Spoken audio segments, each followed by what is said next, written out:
నివాళులు అర్పించారు. ఏం చెప్తారు? అంటే మీరు చూశారు అంటే నిజంగా ఆ క్రిస్టియానిటీ అంత భయాందోళనలో ఉందా?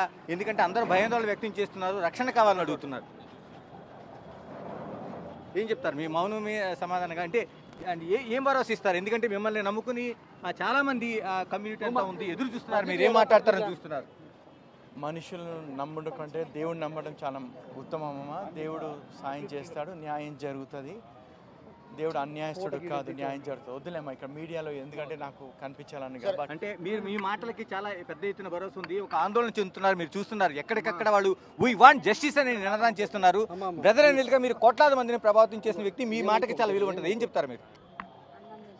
నా మాటకు అంటే చూడండి, ఇప్పుడు కుటుంబాల్లో ఇబ్బంది ఉన్నారు, చాలామంది ఇబ్బంది పడుతున్నారు, వాళ్ళ బంధుమిత్రుల్లో న్యాయం జరుగుతుందని నేను నమ్ముతున్నాను. అక్కడ ప్రభుత్వాలు కూడా వాళ్ళతో మాట్లాడాము, వాళ్ళు కూడా సహాయ సహకారం చేస్తున్నారు. They are doing it genuinely, they will do it.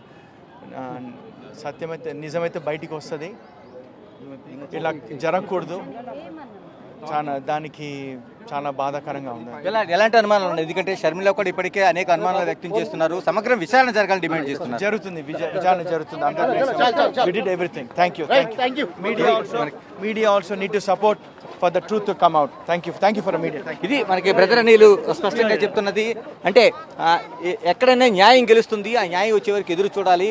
ఏదైతే అనుమానాలు ఉన్నాయో అనుమానాలు నివృత్తి చేసే వరకు దీనికి ఒక సమగ్ర విచారణ జరగాలని ఆయన డిమాండ్ చేస్తున్నారు. ఎందుకంటే దేవుడు గొప్పవాడు కాబట్టి ఆ దేవునికి సంబంధించిన ఇష్యూ నిజంగా ఖచ్చితంగా న్యాయం జరుగుతుంది, అందరూ కూడా ఎదురు చూడాలనేది ఆయన సమగ్ర సారాంశంగా బ్రదర్ అనిల్ చూస్తున్నారు. వచ్చి ఆయన నివాళులు అర్పించారు, ప్రవీణ్ పగడాలకి నివాళులు అర్పించారు. అక్కడ మాటల్లో కూడా ఆయన అందరూ శాంతియుతంగా ఉండాలి, శాంతియుతంగా ఉండి అక్కడ న్యాయం ఏ విధంగా తేలుతుందని చూడాల్సిన అవసరం ఉందనేది బ్రదర్ అనిల్ చెప్తున్నారు.